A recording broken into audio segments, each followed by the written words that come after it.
Hey y'all, Eric Estep here. I want to welcome you all to the audiobook edition of The Legend of Groovy Hollow. The annual Groovy Hollow iRacing event is all about supporting Extra Life, a Children's Miracle Network Hospitals program. So to thank you all for your generous support over the years, we bring you The Legend of Groovy Hollow, a novel written by Cody Williams and performed by Jillian Cool. Groovy Hollow Raceway has been found, and for the first time in decades, racers are set to turn laps around the storied short track. Is it really as supernatural as the legends say? And will fans be greeted with an appearance by Bucky Blackwell and his Halloween machine? Let's find out. Chapter 8. On October 27th, 2021, late model short track racing returned to Groovy Hollow Raceway. But it was not the only return of the night. The day for Tommie started as any other. She woke up, showered, did all her morning routines, and went downstairs for breakfast.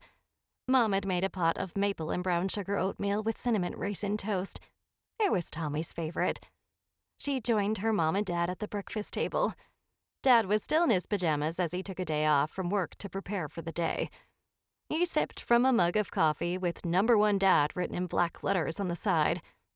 Tommie remembered when she had bought the cup at a souvenir shop in Pigeon Forge, Tennessee, on the way home from a church trip to Dollywood one summer. Dad drank coffee from it every morning, which made her heart happy.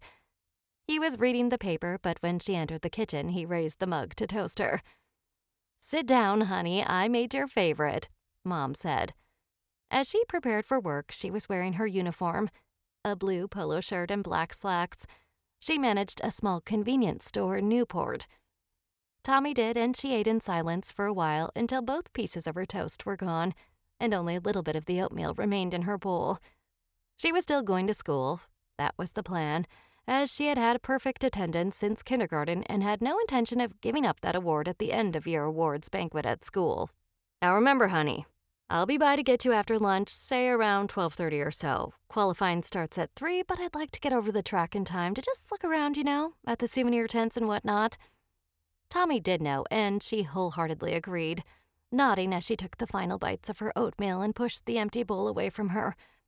"Sounds good." She started to get up to kiss her mom and dad on the cheek. Randall, her bus driver, was surely there by now, and she didn't want to keep him waiting. He got a bit ornery when he had to wait. She started to get up when her mom flashed her a look. Tommie sighed, "Fine," and picked up the empty bowl and carried it over to the sink. She placed it gently inside, squeezing a small pea-sized amount of Dawn dish detergent into it and filling it full of warm water to soak. Then she kissed her dad and then her mom, and they said their goodbyes. As she knew he would be, Mr. Randall was sitting on the shoulder of the road waiting. He honked his horn at her. "Coming, I'm coming," she hollered, but doubted that he could hear her over the loud roar of the bus's engine and hissing of the exhaust. She climbed the stairs and fed into the aisle. "Thanks, Mr. Randall," she said. "Oh, well, you're very welcome, but get out here a little sooner next time. I have a schedule to keep," he said.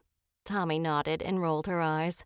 The bus was already moving down the road before she found her seat near the back of the bus. She sat down next to Samantha, her longtime best friend. "What's that?" Samantha asked, a note of disgust in her voice. She pulled at Tommie's shirt, a T-shirt she had bought several years ago at a souvenir trailer parked outside of Kingsport Speedway. The image on the front and back were the same. A NASCAR Real and Modified number 39 car with a Rocket Man written in bold red-orange type. It was not the most fashionable thing she could have worn, but hey, it was race day, and she was feeling special. "It's a Brian Newcastle shirt," Tommie said. When he retired from NASCAR Cup Series racing, he dipped down into the modifieds. "He was at Bristol mingling with fans last year. I got him to sign it for me. Look." She leaned forward, showing off the barely legible scribble of a signature signed in Sharpie just over her right shoulder. Sam smiled and shook her head. "You and your racing," she said and sort of giggled. It was an endearing sound. "So, are you excited for the race today?" "Sure am. Dad's picking me up early. After lunch, though. You won't be missing me too bad throughout the day." Sam's last class with Tommie for the day was Mr. Bauer's 10:45 a.m. math class. "So you won't miss Mr. Bauer's test then? Good. It's an open note, open friend quiz." "Yeah, unfortunately, I'll still be there for that," Tommie said. You mean fortunately you can't skip out on me, girl. We're going to tandem this test, you and I. Tandem. Tommie smiled at the word. It was a word Tommie used somewhat on the regular before Sam even knew what it meant. She used it because of the old two-car tandem form of drafting at tracks like Daytona and Talladega that the Cup Series guys used to do back in the mid-2000s. Though at the same time, Tommie hated it and often preferred larger pack-style racing at the plate tracks. Sometimes she missed it, particularly when any given race at Daytona, Talladega, or now Atlanta got to be strung out, boring train racing with all the cars forming a single file line atop the track next to the wall with minimal passing opportunities available. Talk about a snooze fest. At least with the two-car tango, there was always corners and goers, and the ends to races were always dicey. I'd never skip out on you, Sam. We're going to ace this test, and we're going to do it together. They did their secret handshake.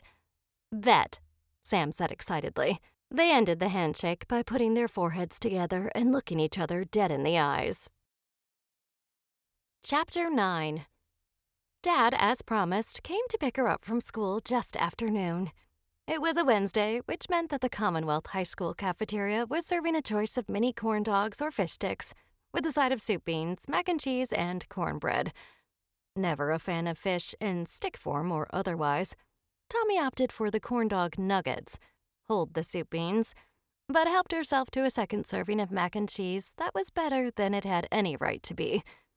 She had just polished off her last bite of battered dog dipped in a mixture of ketchup and mustard when Mr. Crandall, the second assistant principal of the school, approached her.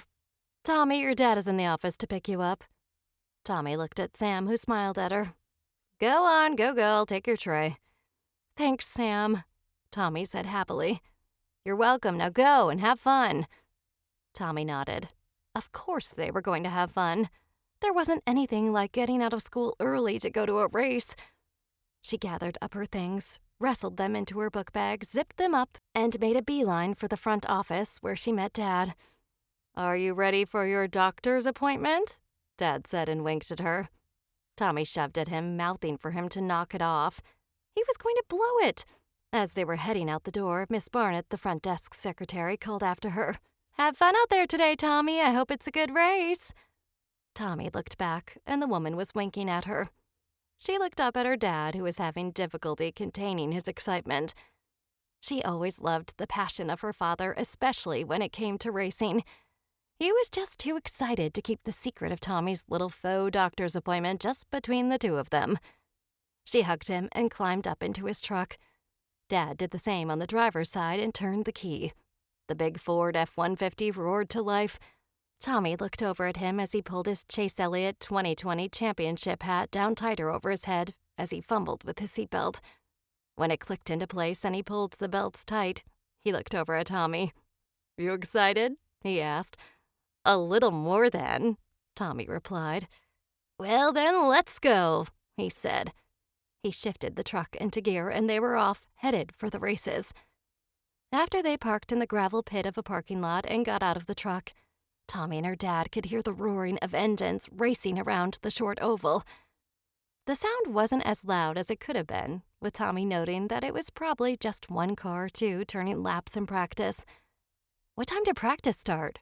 Tommie asked her dad as he grabbed the backpack cooler and threw it over her shoulders. "I think the first session was around 11. I think there was an hour break between noon and 1. He looked down at his watch. "This is probably the second session." He reached into his back pocket of his jeans and took out a track schedule he had printed up the night before off the revamped Groovy Hollow website. "Oh yeah, here we go," he said, pointing. "This is session 2 of 4. Qualifying will go down at about 5, I reckon. Race starts at 7:30. He folded the paper and shoved it back down into his jeans pocket. Tommie looked around at the track and the land around it.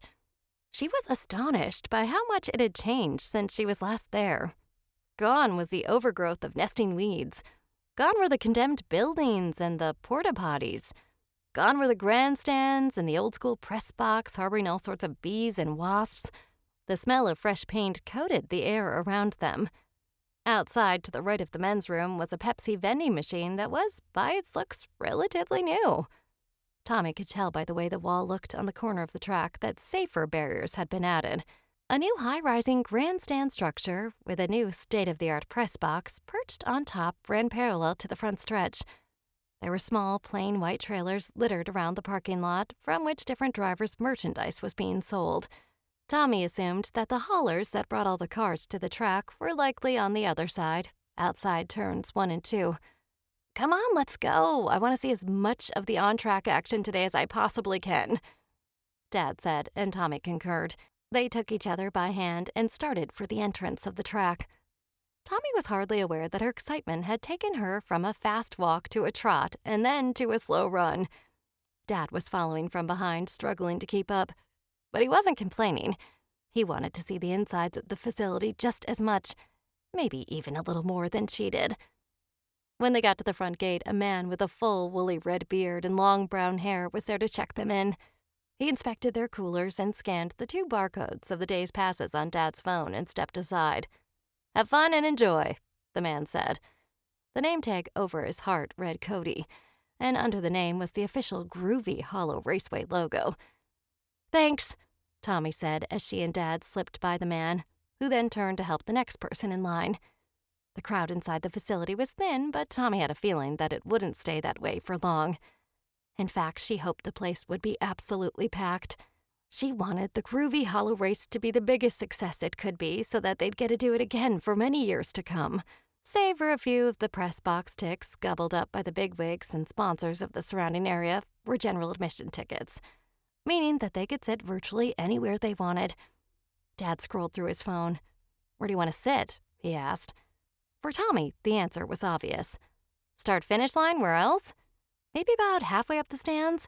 I don't want to be so low that I can't see the other side of the track." Dad nodded.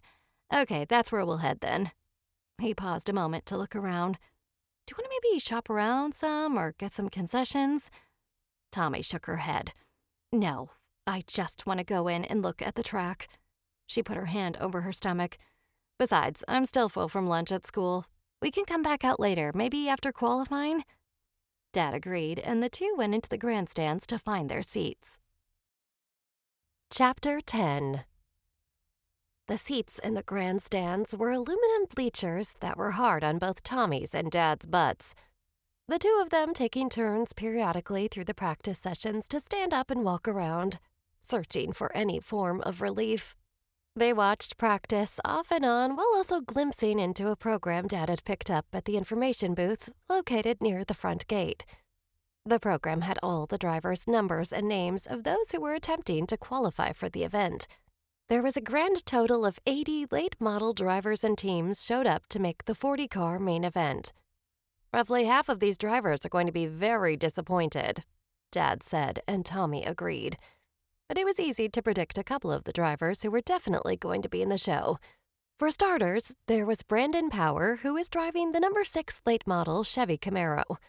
Tommie spotted that car instantly, and she recognized the likeness of Eric Estep on the hood and his brand Out of the Groove stamped on the quarter panels. "That Brandon Power guy, he's a NASCAR guy, ain't he?" "Yeah," Tommie confirmed. "Xfinity Series. He drives a car that looks almost exactly like that." She pointed at the number 6 Camaro as it turned laps around the track. "The sponsor on that car, Out of the Groove, that's my favorite YouTube racing content creator. Eric, the host, does pretty much daily videos about NASCAR, race recaps, daily news, that sort of thing." Tommie squinted and looked for the classic black and yellow colors down in the pits. Eric was there, and it wasn't hard to spot him. "There, he's standing right there, Dad." Dad followed Tommie's finger and zoned in on the pits. "Who, that really tall guy? Man, how tall is he, do you think?" Tommie shrugged. "I don't know, but that's him all right. It must be so exciting to sponsor a real-life race car." As the practice sessions came to a close, Tommie noted that there was another car that had an excellent shot at making the main event. It, like Power's OOTG car, wasn't easy to miss with its bright neon green and yellow wrap. The number on the car was 25, and sponsoring the car was Toxic Waste Hazardously Sour Candy. In the corner, just in front of the rear Hoosier tire, was the logo Dogleg Media. Tommie wasn't familiar with that creator yet, but she noticed how frequently the number 25 was near the top of the scoring pylon after each practice session. She flipped through the program, listing all the drivers in numerical order. The driver of the number 25 toxic waste Chevy was David Smith, a short-track legend in his own right. With the sheer speed of that hot rod, unless something terrible happened in his time trials, the number 25 machine was going to make this race handily. He did. David Smith solidly put his number 25 toxic waste Camaro in the show by scoring the pole position. Brandon Power, also seemingly a threat for the main event win, qualified for the race as well, lining up fourth. Other hotshots in the field were Carson Levin, Dexter Malone out of Whisperwood, Terry Lane out of Knoxville, John Rex out of Kingsport, and Benson Bell, who would make his unprecedented return to racing, driving the number 75 NASCAR-sponsored Toyota. Bringing up the rear was a driver Tommie had never heard of before, but Dad knew him. Jerry Slater. His car was unsponsored and black. That number 00 slapped on the side in a deep neon orange. Slater would be the last to make the field, starting in the 40th position. "Hey, I know that guy," Dad said, pointing at Slater in the program. Tommie reached over and took the program from Dad. She looked at the man her father had pointed out as Jerry Slater. And there was something about that man she just didn't like. An eeriness to the photograph. It was like looking at Jeffrey Dahmer's mugshot. He looked angry, but also lost, tired, and left out to dry. The absence of hope on his face and in his sunken eyes was immeasurable. He appeared wayward. "Really? How do you know him?" "I bought Amelia off him. Jerry used to race frequently around the area, but I don't know. He just decided he wanted out one day. He listed Amelia on the marketplace, and I saw it when I was scrolling through Facebook. I thought to myself, Tommie's turning 16 soon. Why not buy it and fix it up? Maybe we could even go racing with it someday." And now Groovy Hollow Raceway is open again. Dad nudged her and offered her a wink. "Who knows, maybe you can even make your racing debut here with these hollowed walls." Dad let out a chuckle, thinking he had made a really funny joke. In truth, it sounded like something the Crypt Keeper might have said in that old 1900s HBO show, Tales from the Crypt, and Tommie appreciated it. Then Dad's smile faded. "Looks like Jerry got himself another car. Good for him. I'm glad he made the main event," Dad said, but there was a noted cautious tone in his voice. As the go-homers took their cars out through the gate on the backstretch to load them up disappointedly, Tommie and Dad went down to the concessions beneath the grandstands. Dad got a hot dog loaded with chili, mustard, and diced onion, along with Mountain Dew to drink, while Tommie opted for the small personal Hunt Brothers pizza option and bottled water. They got a loaded chili cheese fry to split between them. The food was amazing, as food typically is at sporting events, though the jury was still out in Tommie's mind if that was because the mediocre concession stand hot dogs were just part of the larger ambiance, or if there really was quality there. Whatever the case, Dad said that his hot dog was pretty dang good. "But nothing can beat those hot dogs they have at Martinsville," he added and gave Tommie a wink. "Maybe we can make the trip up there sometime." Tommie nodded and devoured her pizza, leaving nothing but the crust, the pizza's bones, behind. The bread was too filling for her. After they finished eating, they stayed hunkered down beneath the grandstands until it was almost sunset. Tommie wanted to avoid as much exposure to the sun as she could. She remembered to put sunscreen on that morning, but she supposed that she hadn't put on enough. Her skin had turned from a pale white to a bright pink, and it sizzled. They reemerged to their seats around the time the announcer in the press box was starting driver intros. "Ladies and gentlemen, welcome to the first, hopefully, annual Groovy Hollow 300 at the historic Groovy Hollow Raceway." Tommie noticed the man's voice, but wasn't quite able to put a finger on it. Not yet. Not until the announcer stated their names. "This is Jeremy Sandberg, a.k.a. the Iceman, and I'm joined here in the booth with none other than co-host of the Racing History podcast, Davis Gilligan. Are you all ready for some Wednesday night racing?" The crowd, including Tommie and her dad, erupted into cheers. "Well, let's get this party started by introducing the daring young men and women who will be trying to take on this historic Lost Speedway. There were more blasts of cheers, and this group was louder than the last. At first, Tommie thought they might have been able to mask the roar of the cars. Yes, well, we sure are excited to bring you the first edition of what will hopefully become an annual spectacle. The Groovy Hollow 300. Jeremy's booming voice echoed off the mountain, but was quickly covered up by the roar of the endearing fans in attendance. That's right, Jeremy, Davis chimed in. We are thrilled to be here with you tonight, and we cannot wait to go short track racing under the lights here at Groovy Hollow. Let's meet our starting lineup for tonight. And one thing to remember, none of these drivers are bus. They were the 40 best cars to attempt to qualify for this event, and they have traveled far and wide to put on a great Wednesday night show for you, the fans. With that in mind, let's give all these brave men and women a big round of applause. The roar of the crowd again eclipsed all other sounds in the stadium, and it lasted for a couple of minutes before slowly tapering off. Now let's meet our driver. Jeremy retook the center stage. Starting in the 40th position, driving the number 00 Chevy for Smokin' Slater Enterprises, Commonwealth's own welcome back to racing Jerry Slater.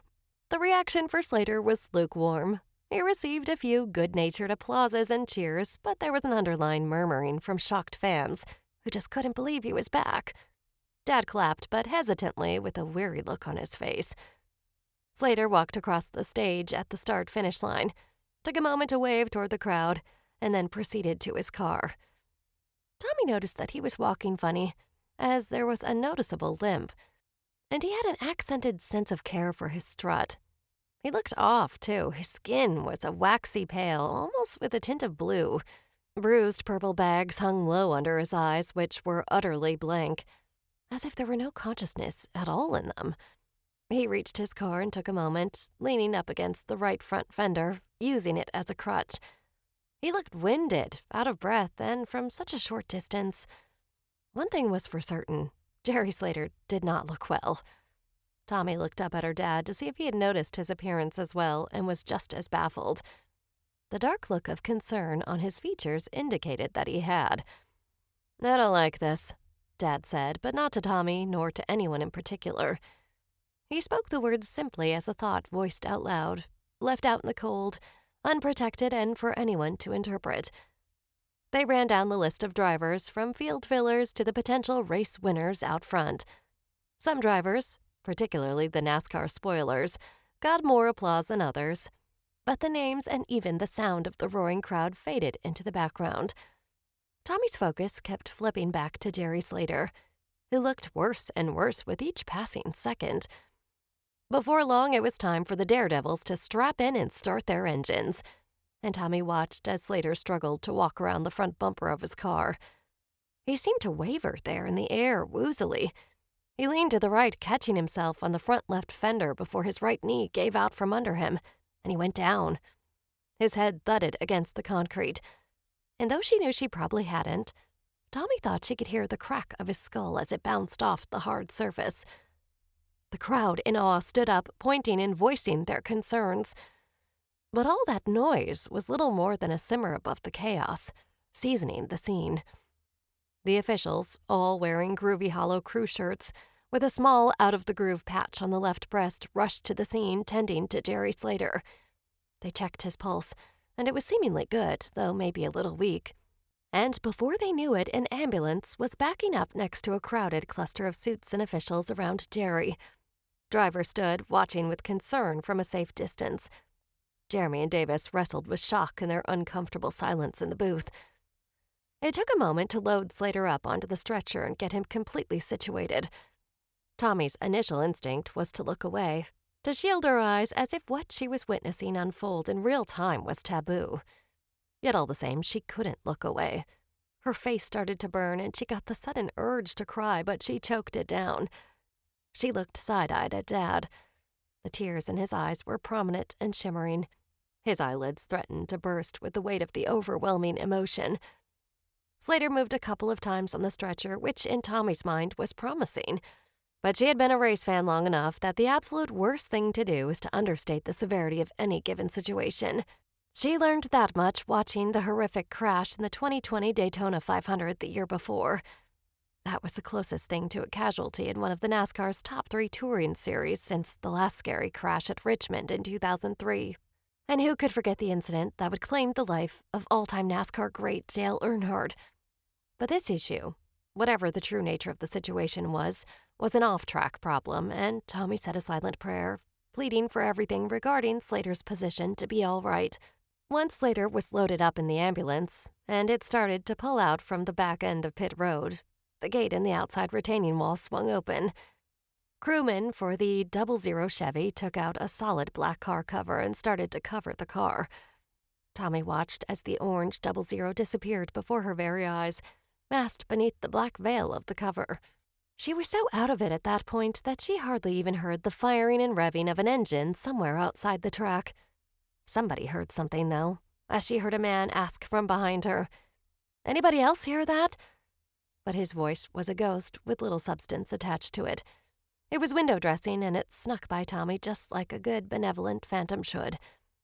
The malevolent ones, though, wanted to be heard and seen. They demanded nothing short of everyone's undivided attention. Those were the ghosts who had something to say, something to communicate with the living, an unfinished business of some kind.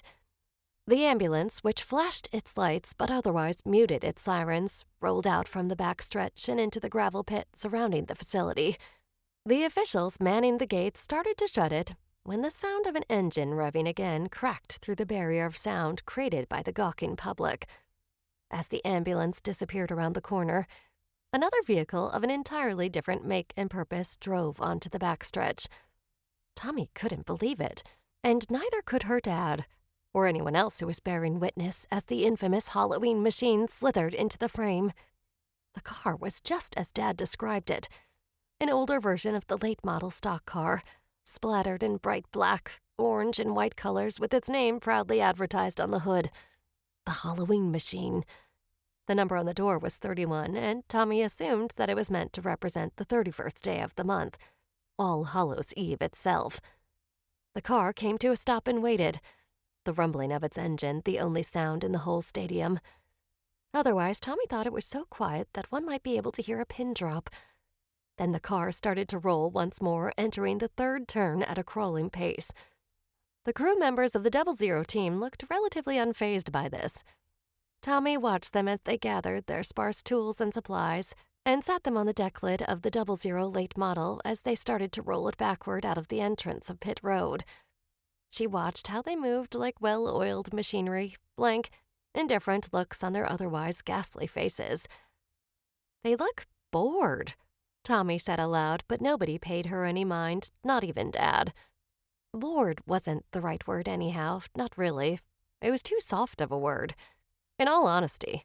In reality, the crewmen didn't look bored at all, they looked dead. Tommie speaking aloud sparked something in the crowd. She doubted whether or not anyone had heard her, let alone processed what she had actually said, which was distinguishable from what she was really thinking. But it broke a seal of some sort, giving the rest of the members of the dumbfounded crowd whatever permission it was they thought they needed to speak themselves. One man behind them cursed, another prayed to God. One woman whimpered in the background, almost like she was afraid to make too much racket, thinking that the man behind the wheel of the infamous number 31 Halloween machine might hear her if she sobbed too loudly. Some members of the crowd fainted. There was a lot of commotion in those tiny clusters of chaos dispersed through the maddening crowd as loved ones, or maybe just fellow do-gooding spectators, shouted for help quickly. Tommie looked up at her dad, who had this strange expression on his face. It was a worrisome look, yet not one of surprise.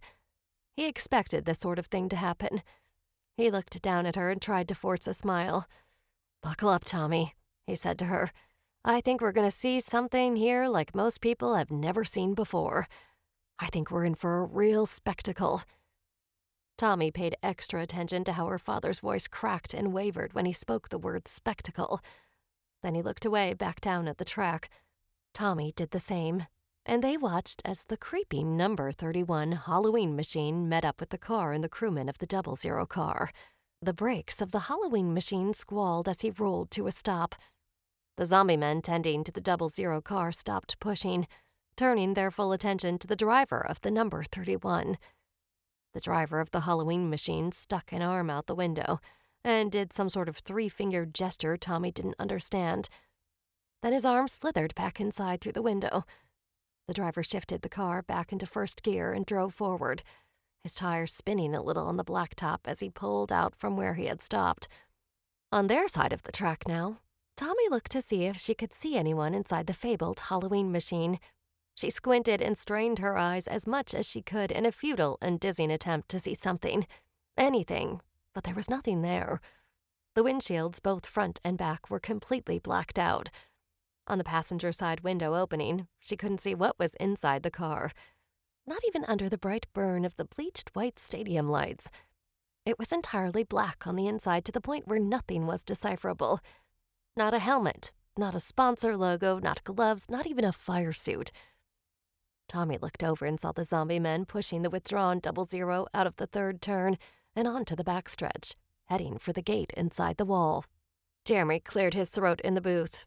"We are, sorry about this undeniably bizarre interruption to tonight's festivities."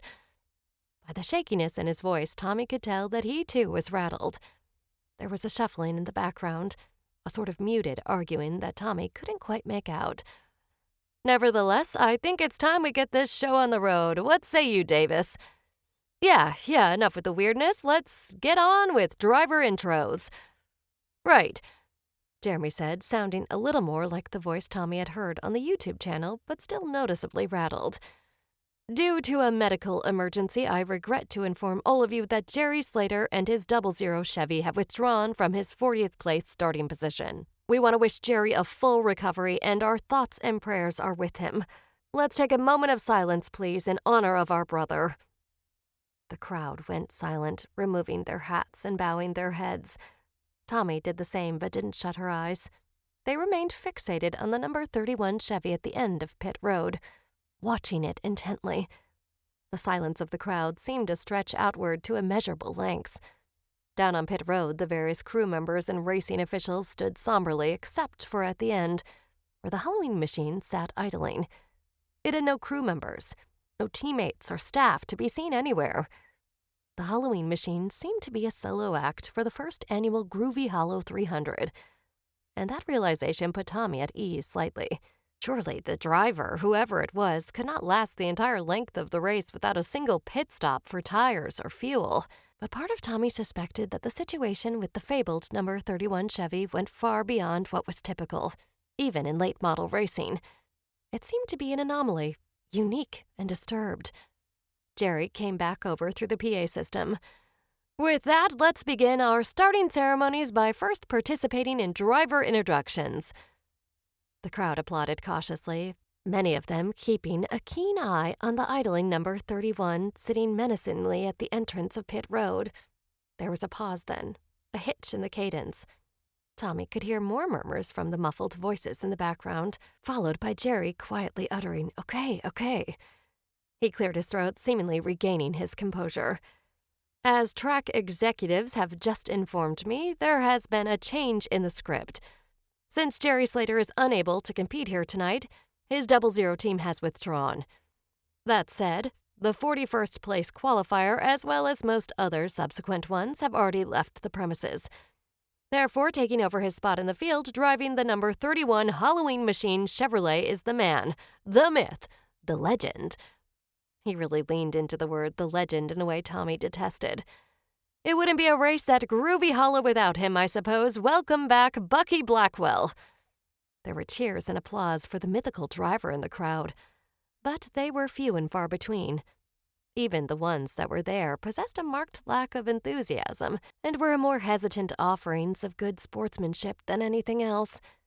It was clear, through the driver introductions, that the wind had fallen out of the sails of the crowd. The first annual Groovy Hollow 300 at the revamped Groovy Hollow Raceway seemed to be doomed from the jump. And it was all because of the Halloween machine and Bucky Blackwell. Jittery nerves were felt communally throughout the crowd, and Tommie felt them too, along with a sense of drowning disappointment. It was like the memory of watching a childhood home burn to ash beyond recovery. Some of the drivers, such as David Smith in the 25 car and the NASCAR regulars, got cheers, but even they felt lackluster when compared to the expectations, particularly Power, who was by far the most popular and high-profile driver on the entry list. And it all had to do with that number 31 car, sitting there idling on the end of pit road, watching menacingly from the rear of the field, where Tommie had a feeling he wouldn't be for long, waiting to get the show on the road. When the time came for the engines to be fired and the car started to roll out on the track, there was a slight release of tension, though the nervousness remained and could eventually sour over into sheer dread. When the green flag waved, the roar of the engines grew into a collective mountain of sound. Tommie immediately put her earplugs back in and watched as David Smith led the field to the green flag and down into the first turn. As the field passed by the grandstands, Tommie's eyes darted to the rear of the pack, where the number 31 Halloween machine of Bucky Blackwell galloped up the speed. It didn't take long for him to start picking them off either. However, every time Mr. Blackwell got to the rear bumper of the car in front of him, there was this moment where Tommie, and everyone else in the crowd, she imagined, held her breath, waiting for the seal to burst. But it never did. Though Blackwell did offer a few love tap shots from behind the car in front of him, and though the driver he was tailgating most likely wasn't happy with him, it was nothing egregious. Tommie had seen worse driving in today's NASCAR Cup Series, and they were the all-time greats, the true all-pro team. These were local short-track racers, and while the tension wound around her throat like a chain, it never pulled tight enough to choke off her airstream. The most aggression Bucky got in those opening laps was to give the driver in front of him a shot from the back in the corner, which then sent the out-of-shape driver up the track. But they were always able to hold on to it. It was just the classic bump and run. Astonishingly, they were able to make it all the way to lap 58 before the first caution for incident would occur. And it really had nothing to do with Bucky at all, at least not directly. By that point, Bucky Blackwell and his infamous number 31 Halloween machine had managed to make it up to third place. He was charging hard, putting pressure on the two cars out in front as they were maneuvering their way through slower lapped traffic. The Halloween machine had several donut tire markings on the door and quarter panels on each side of the car. He wore those race run tattoos like proud battle scars. But the nose of the Chevy Camaro was relatively clean and undented, smeared only with the grimy sludge of hot rubber and dead bugs. Power was leading the race by this point. Power, a veteran on the short-track scene of the southern United States, had managed his tires well as others faltered, creating a lot of comers and goers until a new leader assumed the point. David Smith was lagging behind with a rearview mirror full of Blackwell and the appropriately painted Halloween machine. Tommie didn't know for sure, but she thought maybe the new driver's crew chief came over the radio and warned the driver of the number 88 Speedco Chevrolet for Boychick Motorsports that Blackwell was gaining and quick. Maybe that was why Power pushed the envelope a little too far. In his haste to get through lap traffic, Power got into the driver of the number 03. Tommie looked it up. The driver's name was John Lunsford, Mustang, which ultimately sent him around in the middle of the third and fourth turns. Lunsford backed his family-owned car into the outside retaining wall, and Tommie couldn't help but thank the track's lucky stars that the new owners had good enough sense to build a wall there where there was only a sand pit before. The overall pace of the race came to a screeching halt.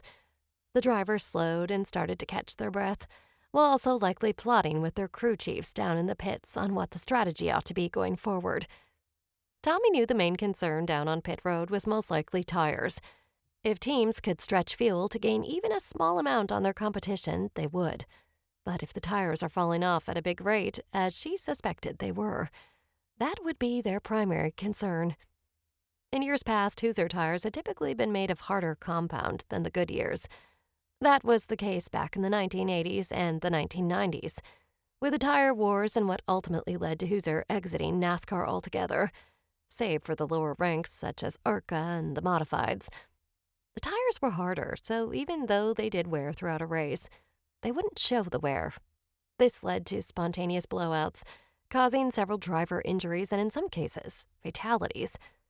Goodyear had been experiencing similar issues lately, but with their exclusivity contract with NASCAR, they weren't going anywhere anytime soon. Hoosier, on the other hand, was more appropriate for shorter races and shorter runs, hence why they're the perfect tire to use in ARCA and even here at Groovy Hollow. Brandon Power led the field down pit road, save for Bucky Blackwell, who astonishingly stayed out, assuming the lead. A fit of confusion struck the crowd, with several of the smugger spectators saying things like, "He'll be a sitting duck," with an accompanying condescending scoff. Tommie, however, wasn't so convinced. She held her breath as if a bad feeling was setting in, kicking off its shoes and making itself at home. When the field lined back up, swerving to their lanes to either side of the choice cone, they prepared to retake the green. Bucky chose the outside lane, leaving Power in the 88 on the inside. That should have been the preferred lane.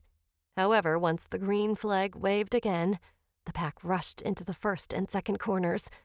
The leader had a slight advantage in one, but it would be Bucky Blackwell who would be standing tall, retaking the lead on the outside, heading into the third turn.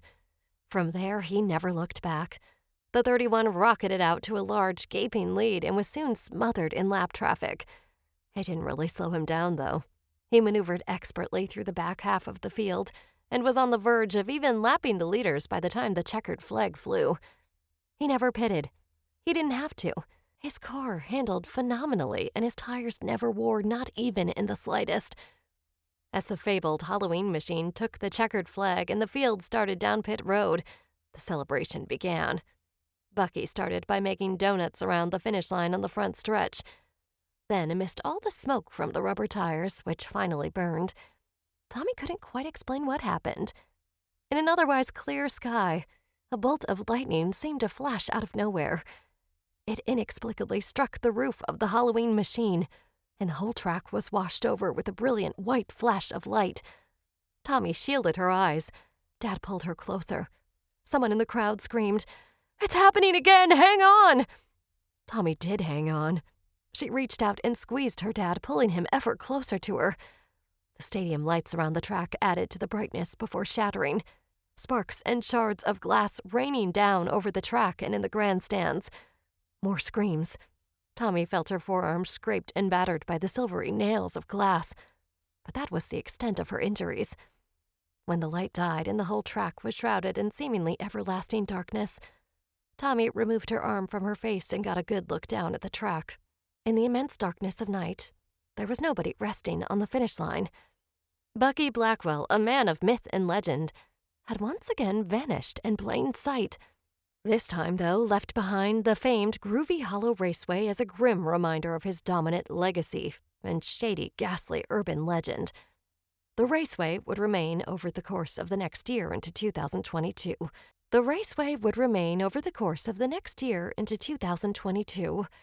A grim promise that Bucky Blackwell would someday return to continue his undisputed reign of terror over the track. Thanks for listening, Groovy Gang. We'll be back with more Legend of Groovy Hollow in a moment.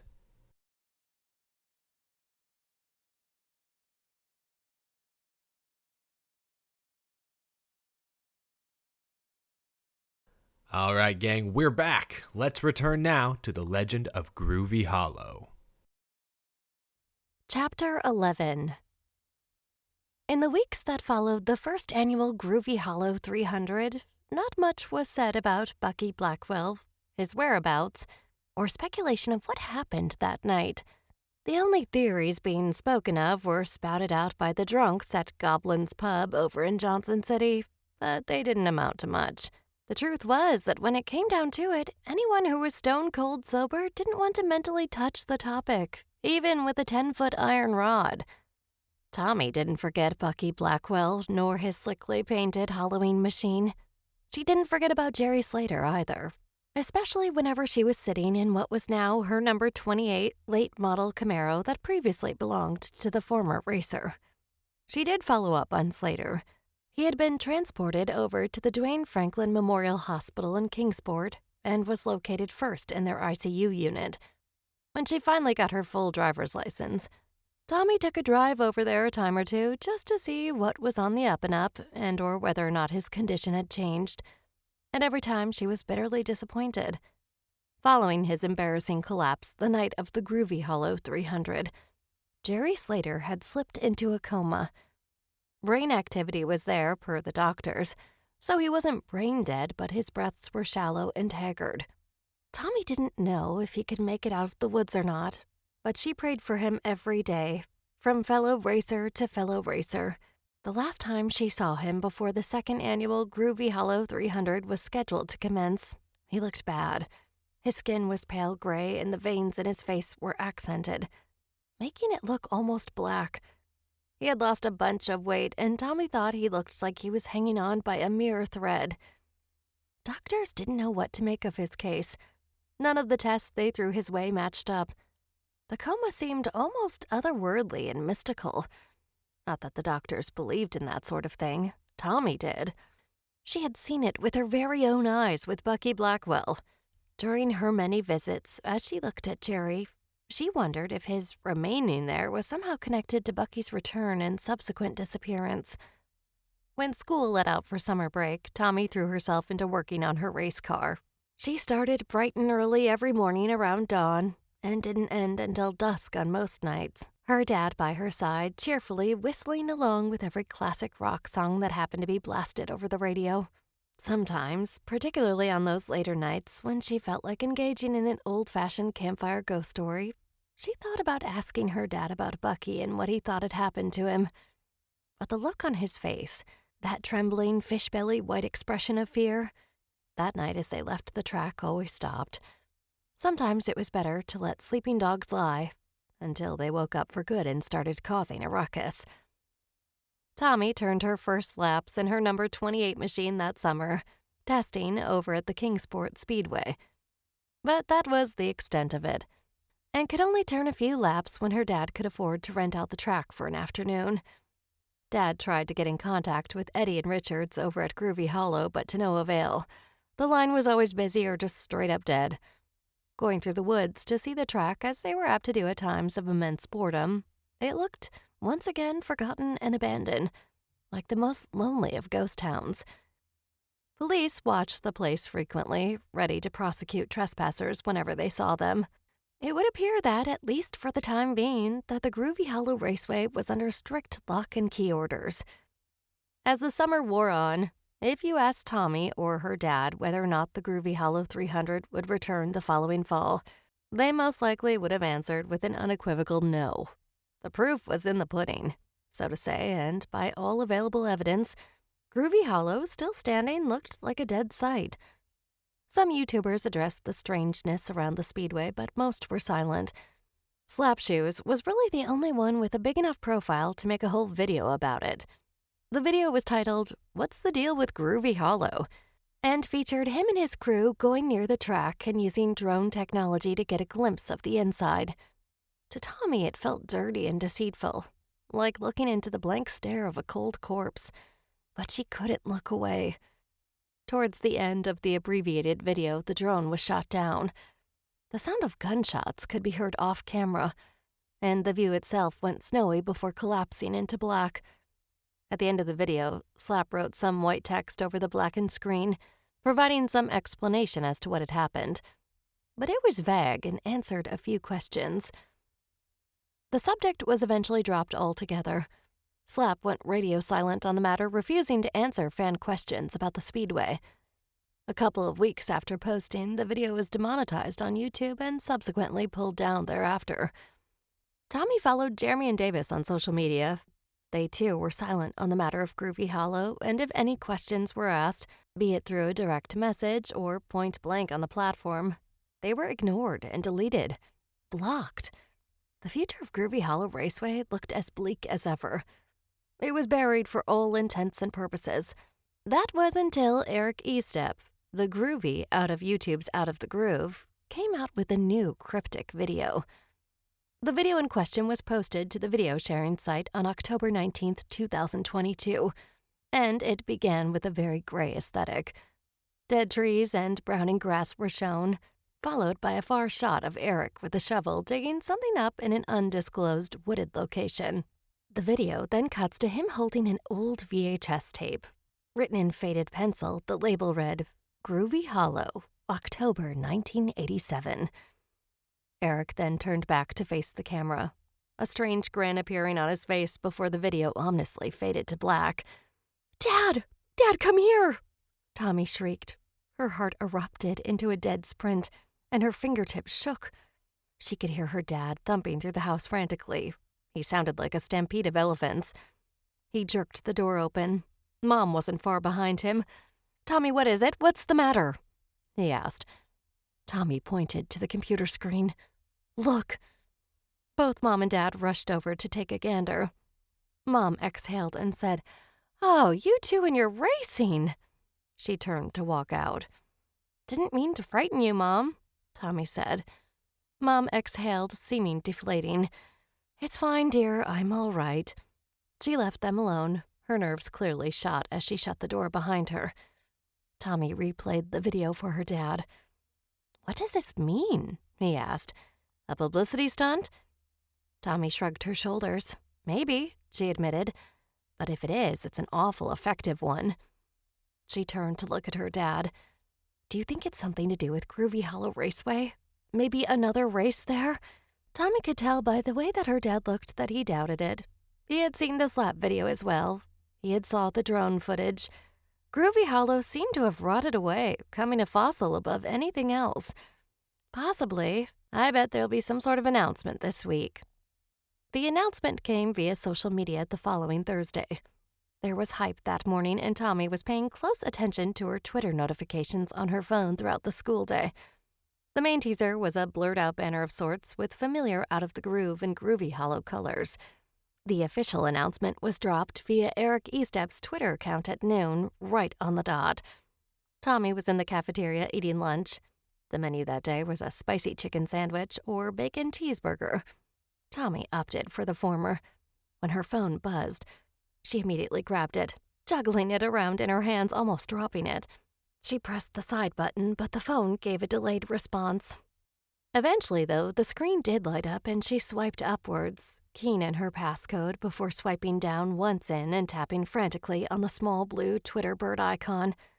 The app seemed to take forever to load, but once it did, Tommie couldn't contain her excitement. She squealed, getting a few disapproving looks from the lunch ladies and several of her peers. Sarah reached over and grabbed her. "Calm down, honey. Deep breaths." Tommie listened to her friend and slowed her breathing, which made her feel lightheaded after the initial rush of excitement. "You're right. Sorry," she said, feeling a little woozy now. What inevitably brought her back down to earth was her phone buzzing with a text from her dad. The text read, "Groovy Hollow 2 is apparently a go. Ticks? ? Tommie quickly texted back, "Yeah, please," and went back into the Twitter app. She turned her phone to show Sarah babbling incoherently, but she got the gist. The second Groovy Hollow racing event was scheduled for Friday, October 28th, 2022. There was to be a coinciding stream with apparent found footage that perhaps explained a little bit about how Bucky Blackwell came to prominence. That was to air the Wednesday before, the 26th of October, live on Eric Estep's Out of the Groove channel in place of the NASCAR Weekly podcast.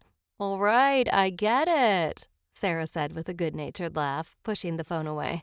"But you need to cool it. Miss Burgess is giving you the stink eye." Tommie looked over to the cafeteria manager, who looked down at her and shook her head. "Sorry," Tommie said softly enough to make Miss Burgess unable to hear. She wasn't sorry, though, not in the slightest. From there, the rest of the school day seemed to drag by. The classes seemed longer and more boring than ever. The teachers seemed especially monotone. In Tommie's mind, all she could think about was the droning sound of engines flying around Groovy Hollow Raceway once again. And she couldn't wait. It'd only be a matter of time. Chapter 12. There was no party of race fan do-gooders to clean up the track this go-around. In the weeks leading up to the second annual Groovy Hollow Race event, to the bitter grumbles of angry Karens living in Commonwealth, various professionals in the area of construction and business consumed the small town, trying to get everything in the best shape they could leading up to the long-awaited sequel to the previous year's race. Various promotional signs could be seen around the community and on the billboards along the two-lane highway feeding in and out of Commonwealth. There were more Facebook and Twitter ads as well as trailers on YouTube ramping up excitement for the event. Last year, the Groovy Hollow 300 felt very grassroots and small. But in 2022, it felt more like a real production. Legit. As promised, as serving as somewhat of a preamble to the main event on Friday night, Eric Estep streamed an alleged origin story of Bucky Blackwell and his Halloween machine, which apparently was once under the control of the Junkyard Jacks, a supposed extinct gang of racing rebels from the heyday of the Groovy Hollow Raceway. Unlike Bucky Blackwell and his Halloween machine, as well as the Groovy Hollow track proper, the whereabouts of the Junkyard Jacks were a mystery, even to the urban legend junkies, the writers and readers of Nowhere Chronicles. In the end, Blackwell beat them on the track, and they stopped showing up, seemingly falling off the face of the earth and fading to black with a whimper. Thus inlay the theme of this particular Groovy Hollow race. The race was to be a throwback of sorts, with many drivers choosing to throw back to late model greats who never quite made it to one of the 3 national NASCAR touring series, or chose not to pursue it for whatever reason. Brandon Power decided that he was going to throw back to Richie Evans, the king of the modified series. The scheme fits in perfectly for the Halloween season. It was a bright orange car with a black roof and black numbers on the sides. David Smith decided that he was going to throw back his number 25 car to his all-time favorite driver, Jimmy Johnson. Specifically, the scheme with which he won his 7th and final NASCAR Cup Series title. What remained a mystery was whether or not the Halloween machine would return yet again to defend Bucky Blackwell's unmatched reign of terror. Dad bought tickets and printed them off, storing them in a safe place until it was time to go to the track. The family had adopted a new puppy named Willis, who enjoyed chewing up paper and household valuables, including Tommy's throwback Mountain Dew hat produced when Dale Earnhardt Jr. threw it on back to Darrell Waltrip's iconic number 11 car from the 80s at Darlington. When the day of the race came, like the year before, Dad picked Tommie up early from school. They went through the same old song and dance with the secretary before leaving the school building and hopping up in Dad's truck. "I don't want to spend a whole lot of money on concessions there this year," Dad said as he started the truck and it rumbled to life. "So I figured that we'd just pack our lunch, picnic style, you know?" "Sure, good idea. What'd you pack?" Tommie asked, fastening her seatbelt. "Bologna and sandwich bread. The honey oat kind. I know that's your favorite." "Cool, did you get some?"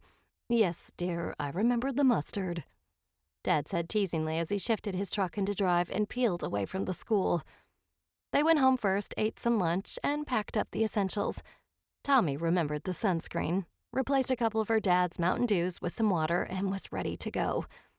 Dad did a couple of final sweeps of the house, never wanting to leave anything necessary behind. Since Mom was at work, she guessed it was good of him to be overly cautious rather than mindless. It was going on 1 o'clock when they finally left the house and headed for the raceway. The on-track schedule was more or less the same as the year before. They had a couple of practice sessions so the drivers could get their cars under them before turning laps in time trials to determine their starting positions. There were more people already there in the parking lot this time around than in the previous year, as the gravel lot was already over a quarter full. "We'll have to walk a little more this go-around," Dad said. Tommie didn't mind walking.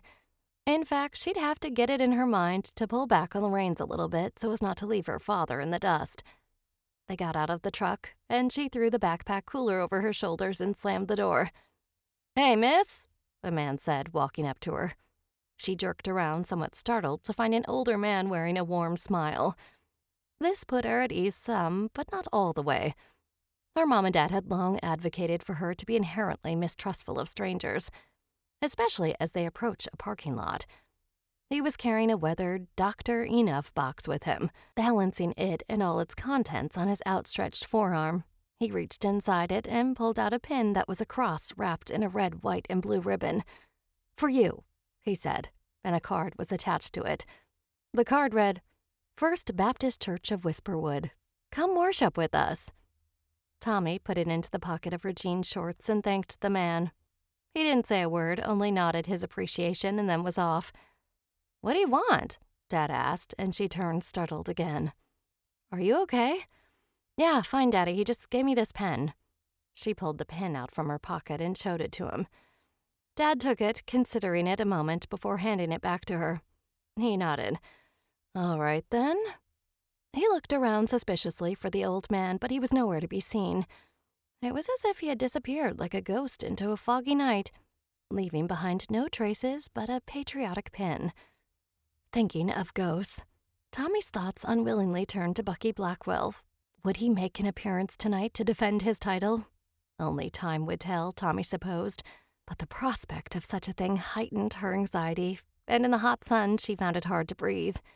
"Come on, let's go," Dad said, and the two of them started heading towards Gate 1. As they approached the gate, Dad pulled the tickets out from his back pants pocket and handed one of them to Tommie. She grabbed it and unfolded it. Pictured on it was the likeness of the Halloween machine doing donuts on the start-finish line. The picture must have been snapped right before the lightning struck. She handed her ticket to the man in the red vest at the gate. His hair was longer than the year before, but his name tag still read Cody. He took the ticket from her, scanned it into the system, and handed it back along with the lime green paper bracelet. "In case you leave and want to come back, we can't scan tickets twice," he explained. They went through the cooler on her backpack and walked through a metal detector. "They sure have more bells and whistles than last year," Dad observed, just as he finished getting patted down. "Come on, let's find our seats," Tommie said, and they headed for the grandstands. Chapter 13. Tommie and her dad paid specific attention to the first practice session. They had gone to the info booth down beneath the bleachers, but the final programs for the event weren't ready yet. Odd, considering that the facility itself seemed to have taken a violent shove into the modern era. Gone were the porta-johns and rickety infrastructure. They had working toilets now with their own septic system. The concession stand, too, had a sizable upgrade as they no longer were housed in tents that could blow away at the suggestion of a heavy wind. Now they were encased in concrete huts with black overhead awnings.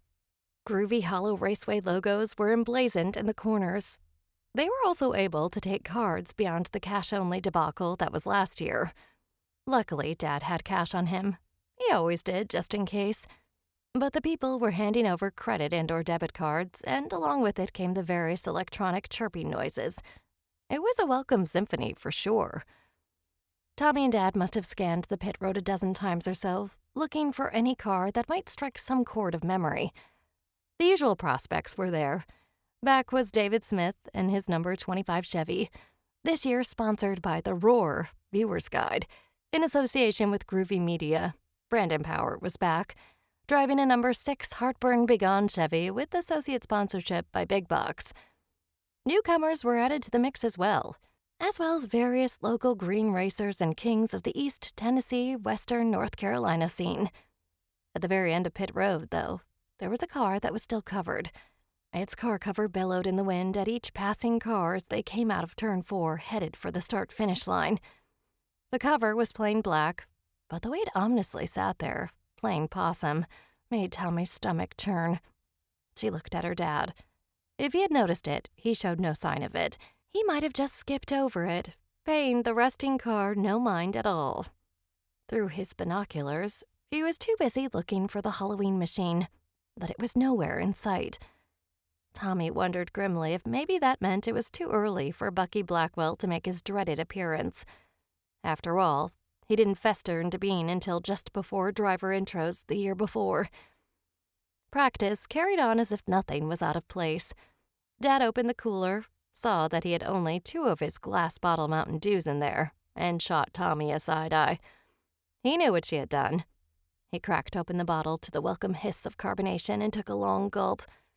It was an unusually hot day even for Commonwealth, for it to be the end of October. The sun was bright and hot, and there was a little cloud cover littering the bright blue sky. The aluminum bleachers were working their tanning bed magic, and Tommie could feel it. She reached into the side pocket of the cooler and handed her dad over the tube of SPF 70. "Put this on," she said, but he declined, declaring that burning up was a small price to pay for a lucrative tan. "Suit yourself," Tommie said, but the truth was that it bothered her. She knew about the harmful rays of the sun, recalling being taught the lesson back in grade school by Blue Lizard sunscreen. Blue Lizard was a new sponsor over at Bristol Motor Speedway that year, and a representative came to her Charles Park Elementary School to spread the good word about the dangers of too much sun exposure. What made the lesson stick, specifically to Tommie, was that for promotional purposes, the company was running a contest between each fourth-grade class at the school. The objective of the contest was to design a school bus that transported racegoers from the, at the time, free public parking over to BMS proper. The winning class would all get to go see the race live and in person, taking along a family member of their choice. For Tommie, the choice was easy. It was a good opportunity for her and her dad to watch a race for free. They had been going religiously by that point, but who could still turn down a free race? Needless to say, Tommie's class won, and they all got to go to the 2004 Food City 500. It was one of the first times she got to share that part of herself with her classmates, and it was beyond cool. She shoved the sunscreen back into the side pocket of the backpack and crossed her arms, turning her attention back to the practice session. Her eyes drew back to that lonely covered car resting at the end of the pits. There was no driver and no crewman in sight. As the second practice session drew to a close, Tommie decided that she was hungry, and she was going to make herself a bologna sandwich. She unzipped the cooler backpack and pulled out the loaf of honey oat bread, the bottle of mustard, and the prepackaged all-American beef bologna. She made her sandwich, putting what she deemed just the right amount of mustard on it. The gooey yellow condiment was beading and dripping off the sides of the bread, and then handed the ingredients to her dad. She made a sandwich for himself, skipping on the mustard, in Tommie's opinion, and the two enjoyed their little picnic in the stands. It was an ideal day, or it seemed to be. Tommie was happy. Dad seemed to be happy too, if not somewhat fried by the sun. He was turning so red that he almost looked like a lobster. Luckily, qualifying was coming up soon, and the sun had just started to dip below the horizon of the black surrounding hills. The cars started to line up for qualifying, and Tommie noticed something depressing. Less than half of the cars that showed up to attempt the field this year compared to last year. By all accounts, despite the race being practically dominated by Bucky Blackwell and the Halloween Machine, the first Groovy Hollow 300 was thought to be a massive success. Yet there were fewer competitors willing to participate in the sequel. Tommie wondered why that was. It could have something to do with sequels never living up to the hype and sensationalism of the original. Her mind turned to countless horror franchises that had spawned at least one sequel and how they'd failed the original film. There were cases, of course, where the second movie ended up outperforming and being better than the original, but that was hardly ever the case. Tommie didn't want to even consider the idea that the sequel Groovy Hollow 300 event might be a bust before it even began, and she shunned the thought, pushing it far away from her. The first driver out to qualify was Ernest Long, and Tommie recognized his throwback scheme right off the bat. The sides of the car were predominantly black and yellow, with a white 13 door number branded on the side. But what got Tommie's attention the most was the branding on the hood of the car. It was colored a hot neon pink, and the writing read, "The Junkyard Jacks." Tommie remembered the name of the historically infamous racing gang that supposedly ruled the scene prior to Bucky Blackwell and the Halloween Machine taking the reins. There were two other matching cars in the field, the similarly designed black and yellow number 66 with a neon yellow hood, and the number 24 with a blue hue to the hood. Tommie stood up and said to her dad, "I'll be right back," and started to turn. Dad called after her, "But wait, it's starting." She turned back to face her dad. "Yeah, I know. I'm just going to see if they've got the programs in yet, that's all," she said. She had a sinking feeling that something wasn't right with the Junkyard Jacks, and she didn't think beyond the realm of possibility that Bucky Blackwell could make his return. She ran down the bleacher steps and under them, darting directly for the information tent near the front gate. The same woman was there before, the fiery redhead with the soothing southern voice that kind of reminded Tommie of Reba McEntire. "Excuse me, miss," Tommie said, approaching the woman. The woman paused from what she was doing and looked up. She smiled, and that grin was almost as bright as her blazing hair. "Oh, yeah, I know what you want. Lucky for you, I just got a few delivered, hot off the press, they say." She laughed then, and it was a warm and genuine sound that was pleasant to the ears. The woman turned, fishing through some things in a cardboard box behind her before pulling out an official Groovy Hollow 2 program sealed in a plastic Ziploc bag. At the bottom was a small die-cast car, rather than sporting the number 22 for the year, and Groovy Hollow 2 providing the sponsorship. The tiny 1:64 scale diecast was a copy of the number 31 Halloween machine from the year prior. The sensationalizing of Bucky Blackwell's legacy in his victory last year had been confirmed. Tommie almost walked away then, refusing to buy such a product based on the diecast alone. The woman's face darkened then into an expression of concern. "Oh, what's the matter, honey? Why, you look like you just seen a ghost." Maybe I have, Tommie thought aloud. But when she looked up to see the woman's frown bolden, she shook off her concerns. She put a smile on her face despite all the tension and discomfort she felt. "I'll take it." She reached into her jean shorts pocket and pulled out a crumpled-up $20 bill. "Will this cover it?" she asked. The woman took the highly creased bill and observed it. "Well, really, the programs are $22. You don't have an extra couple of bucks on you?" Tommie started patting her pockets. "Nothing." The woman held up a hand, laughing. By the sound out on the track, Ernest had finished his qualifying lap, giving way to the next junkyard jack, apparently named Randall Wheeler. "I'm just playing with you, girl. Grow a sense of humor. Here you go." The fiery woman pushed the program toward Tommie. Tommie took the program and held it close to her. She was somewhat surprised that the touch of the diecast didn't burn through her shirt. It felt cursed, that was for sure. "Don't mention it. Enjoy the race, Tommie." Tommie started to walk away, but turned back when the woman spoke her name. She opened her mouth to ask her how she knew what her name was, but the woman turned, returning her attention to what she was doing before Tommie so rudely interrupted her. Maybe she had told the woman her name when she walked in. Maybe Dad came down and talked to her at some point. Either way, she decided that maybe it didn't matter. She went back up to her seat and sat down beside her dad just as Randall Wheeler was crossing the line in his number 24 Chevy. Their times were nearly identical. "Oh, hey, they got some in," her dad said, sitting down his half-finished Mountain Dew and taking the program from her. "Wow, that's a pretty cool diecast," Dad exclaimed. "Another collection for the shelf over your bed, huh, Tommie? It'd fit right in with all those horror movie figurines you have." It would fit in perfectly to the decor of her room.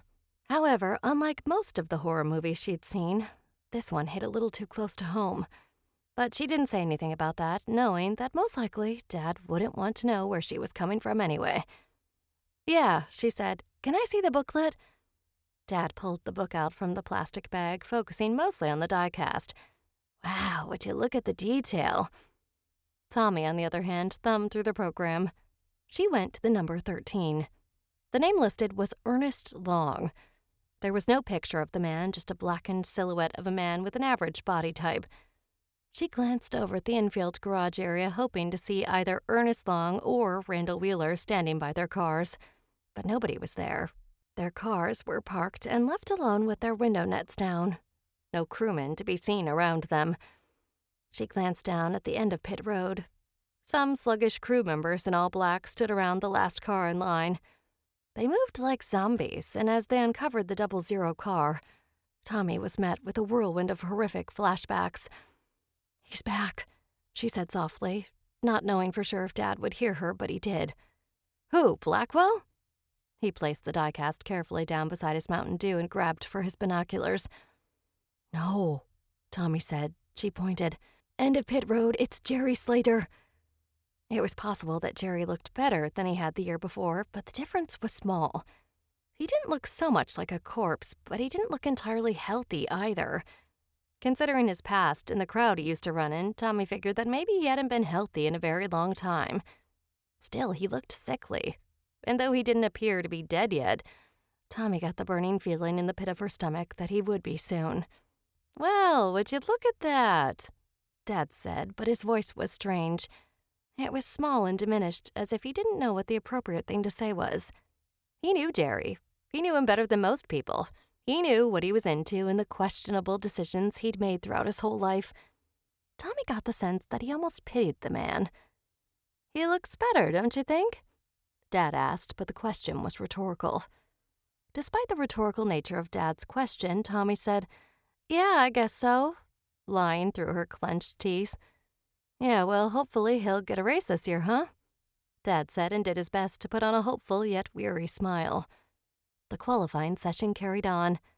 The Junkyard Jacks, all three of them, topped the scoring pylon with Ernest nabbing the pole.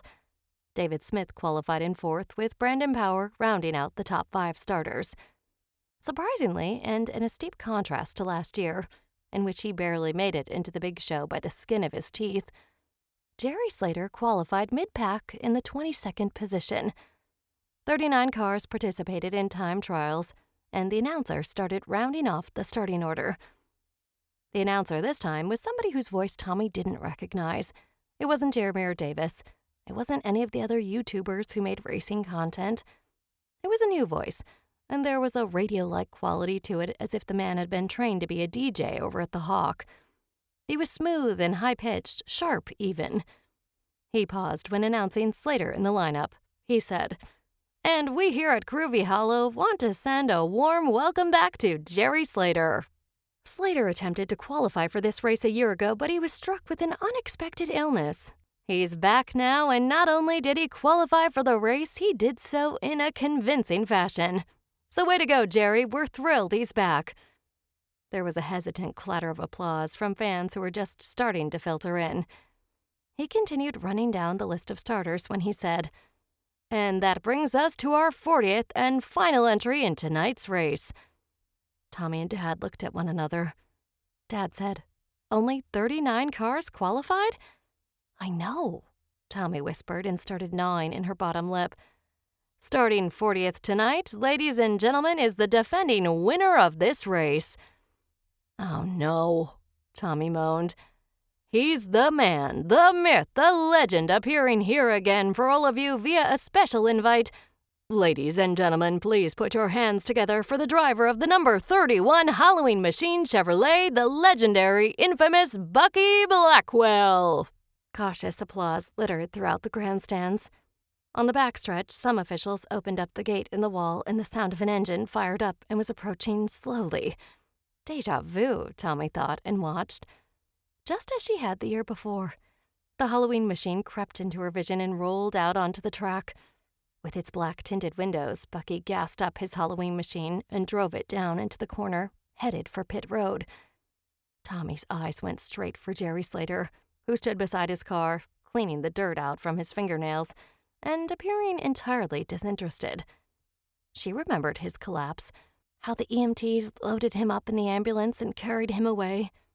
She recalled how the zombified team heartbreakingly covered the car back up and was pushing it around the corner when Blackwell paused, seemingly having a word with him. Was all of this planned? Tommie shuddered to think so, but there were entirely too many coincidences for it not to draw at least some suspicion. And what was this back via special invite business about? Dad seemed to collapse in his chair. He looked at Tommie. "Well, I guess we know who's going to win this year again." His disappointment was boldly marked. Tommie looked to the front of the field at the 3 Junkyard Jacks cars. The drivers and crews were standing around, laughing and carrying on, seemingly having a good time. They weren't worried, whatever the case. They're old rivals, Tommie thought. She said, "I don't know, Dad. There might be more to it than that. Those Junkyard boys might just give him a run for his money." "One could hope," Dad said, ironically with that hope visibly draining out of him. Collectively, the crowd stood and went through the motions of the opening ceremonies. Bucky Blackwell didn't so much as get out of his car, which caught the attention of a number of fans who grumbled their disapproval. "Disrespectful," one of them said in a huff. "Disgraceful," said another. Nonetheless, the ceremonies carried on without so much as a pause. It wasn't long before all that noise died out, and all that was left was the purring of the engines as they were given the command. The one giving the command this year was yet again Eric Estep from Out of the Groove. He hyped up the crowd the best he could, occasionally looking back to the car and bringing up the rear of the pack. Did he know about the Bucky Blackwell invitation? Surely not, but you never know. Soon, all that was left to do was pull the belts tight and go racing. The car slowly rolled off pit road, feeding out onto the track. They turned their pace laps. The flagman readied his flag, and then it was all green, green, green. The track roared to life. It would be hard to imagine not nearly every eye being fixated on that black, orange, and white number 31 Halloween machine as he started, in a hurry slicing and dicing his way through the back of the track. Fading to somewhat of an afterthought was Jerry Slater, who also started moving forward but slowly, taking his time and perhaps saving his equipment. It wasn't long, though, before that 00 Chevy had cracked the top 5, and Bucky was hot on his heels. It piqued Tommie's interest to see how the two might race one another. After all, Bucky Blackwell effectively replaced Slater in the race the year before following his strange and sudden medical episode. But out front, the Junkyard Jacks were holding the rest of the field at bay. 4th place, Brandon Power saw those matching neon-painted cars stretch their lead farther and farther away. Slater patiently worked on Power to pass him, as Bucky Blackwell slipped into 6th and then 5th right behind him. That was when the first caution of the night flew. The spinner spun in the back right of the front of the leaders. Upon replay, Tommie could see the contact that started it. Ernest Long was leading the race and approaching the end of the field to start lapping cars. He drove his number 13 car deep into the 3rd corner. And there just so happened to be a driver there. A slower driver. The number on the door was 47. Tommie quickly flipped to the program to find the driver involved. Carol Oates was the driver's name. She was 82 years of age, racing in what would possibly be her final race. Under the abbreviated driver bio section of the page, a quote by her was written out. It read, "My daddy was the best race car driver I'd ever seen. He spent his whole life racing. I'm racing this last race for him." Tommie looked back up the track with tears stinging her eyes. Carol Oates' car was resting with its rear smashed up against the outside wall. The Junkyard Jacks raced on as if nothing happened and it was no big deal. To be fair, though, so did the rest of the pack. Most of them didn't know Carol Oates from Eve, so she was just some woman, a fellow driver.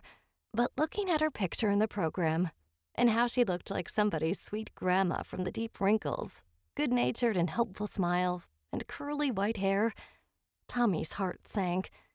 The spectators pointed at the wreck as it unfolded, and Tommie was thankful that she had missed seeing the initial impact at that moment.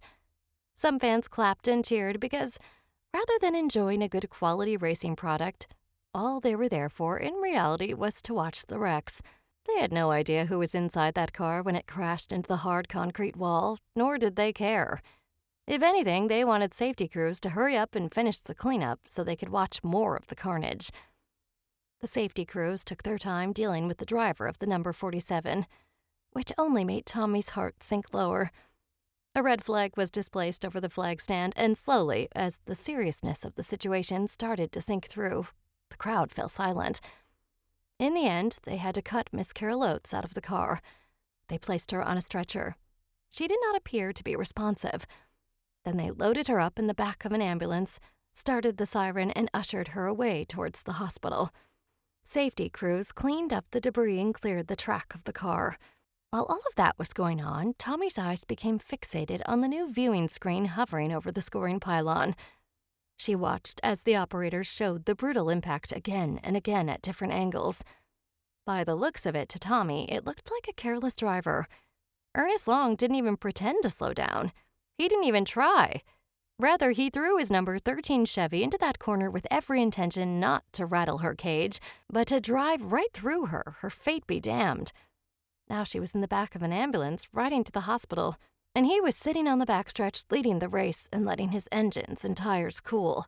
Though the officials and safety personnel weren't stocked as high as those at a real NASCAR race, it was still a better situation than the first year. As a whole, the cleanup took a total of about 20 minutes, and soon the cars were refired and turning laps under yellow. Tommie didn't know why race officials did this. Maybe it was out of fear of something else bad happening. Maybe it was for some other reason, but they kept the cars pacing under caution for an extended amount of time, almost to the point of absurdity. But after another 15 minutes or so of wasting time under yellow flag cautions, the race restarted.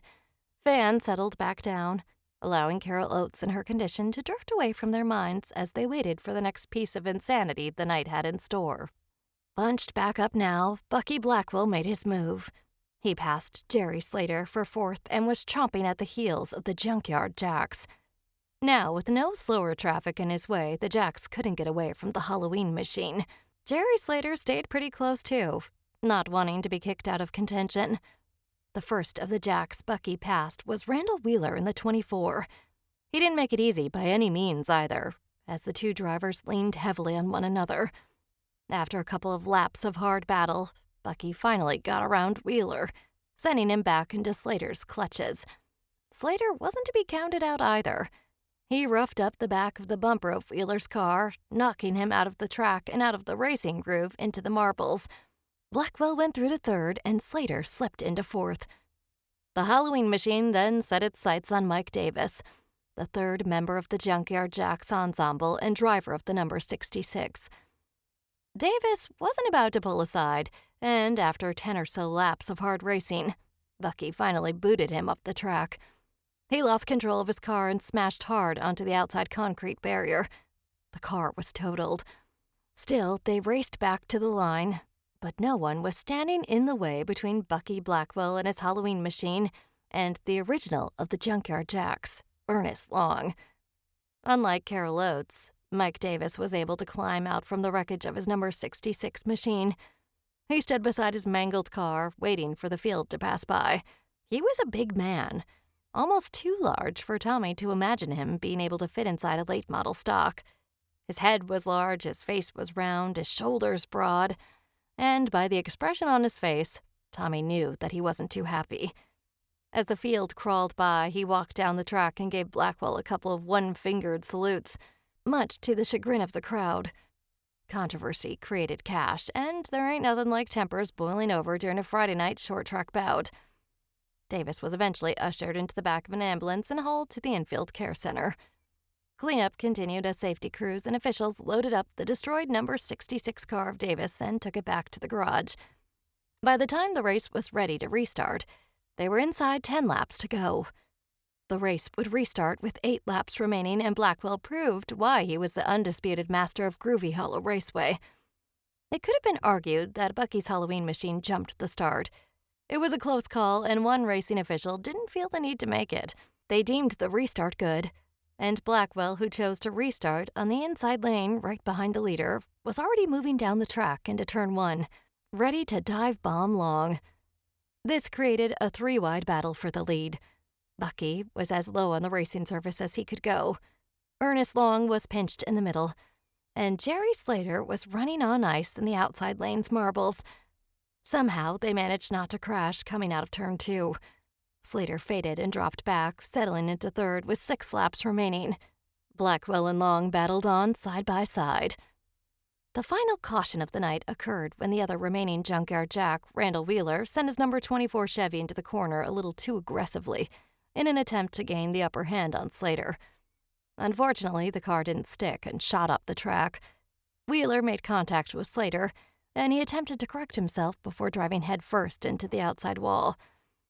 Tommie recalled a time when that wall wasn't even part of the facility, and all that was on the other side was a sand dune running down towards the creek. She would think later that not having a wall there would have prevented what happened to Slater. Would he have been able to roll his car up in the sand and climb out upset, granted, but relatively unscathed? She didn't know, and she supposed that there was no point in speculating. What happened still happened in the end, and pointing the finger at any particular oversight was a farce. The flagman immediately threw the caution flag with 3 laps to go, and the pack was riding down the backstretch, trying their best to slow up before reaching the wreck in the crux of turns 3 and 4. Slater's 00 car came to rest with the driver's side pressed up against the wall. Safety crews rushed over, and the bad feeling Tommie had when Carol Oates crashed returned with a vengeance. However, unlike Carol Oates, who was beaten up clearly but otherwise still somewhat responsive, there was nothing when it came to Slater. No movement, no thumbs up to signal to both the spectators and the crowd that everything was going to be all right. Rather, there was a sense of urgency. The pack ran 2 more laps under caution before the officials would throw the second red flag of the night. They called the cars down pit road and told the drivers to shut him off until further notice. They had to cut Slater out of the car, which took a long time. Tommie watched on nervously, gripping the trembling hand of her father. It was never fun as a fan of the sport to sit through moments like that, to be scared out of wits' end, But it was different for her dad, Tommie knew. He went to high school with Slater back in the day. They never were really friends, or at least Dad never gave any indication that they were. But they knew of one another. They passed each other in the hollowed halls of the Commonwealth High School. Maybe they shared a sup or two, but maybe they didn't. But that wasn't really the point. Dad knew the man and bought his daughter a late model from him when it appeared that maybe his dreams of being a racer had given up on him. With last year's medical scare, it was a wonder he ever got to compete again. Now here he was, and he wasn't just turning laps in the back of the pack. He was actually contending. Maybe he didn't have the race-winning speed to compete with the Junkyard Jacks, but he did have a little bit of something under his hood. The track fell silent as the ambulance disappeared out of the backstretch gate, taking yet another racer to the hospital. As the sirens faded to nothing, officials met on pit road. It was decided that they would restart the race, green-white checkered style, by having a 2-lap shootout to the finish. The next flag to fly, whether it be a yellow or anything else, would officially put an end to the second edition of the Groovy Hollow 300. After refiring their engines, the field ran 2 slow laps under caution before the flagman threw the green flag in the air. Heading into the first corner of the shootout, Blackwell had the advantage, but Ernest Long hung strong on the outside, taking the lead by inches as they headed down the backstretch.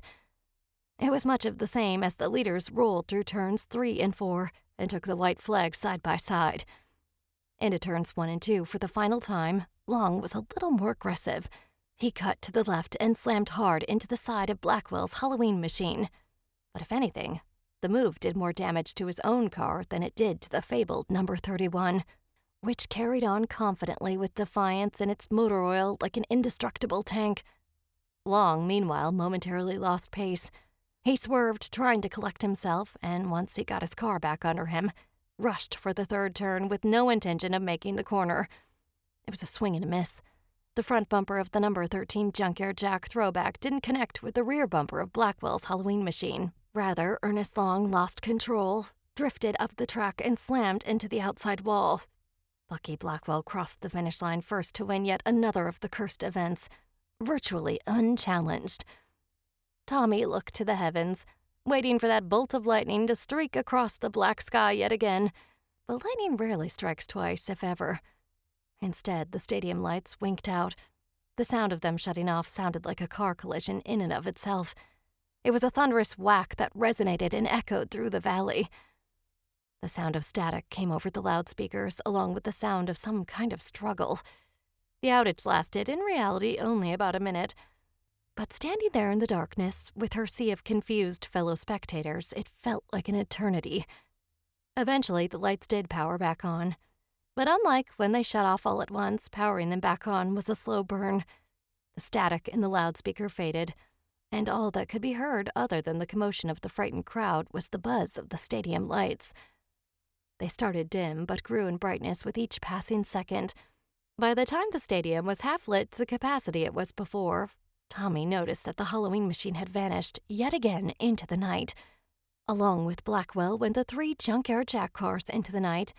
All that remained down on pit road were drivers scratching their heads in confusion. It appeared that not even they knew who won. But Tommie knew.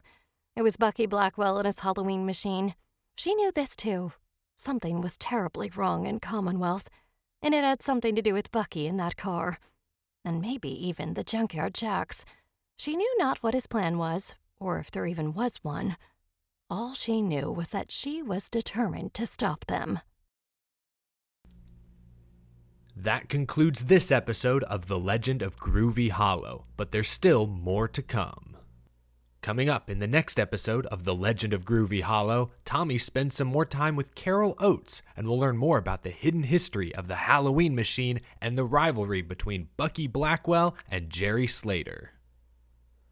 The Legend of Groovy Hollow is a novel written by Cody Williams and performed by Jillian Cool. Groovy Hollow is a production of Out of the Groove, The Daily Downforce, and AE Engine. For more great content like this, visit dailydownforce.com.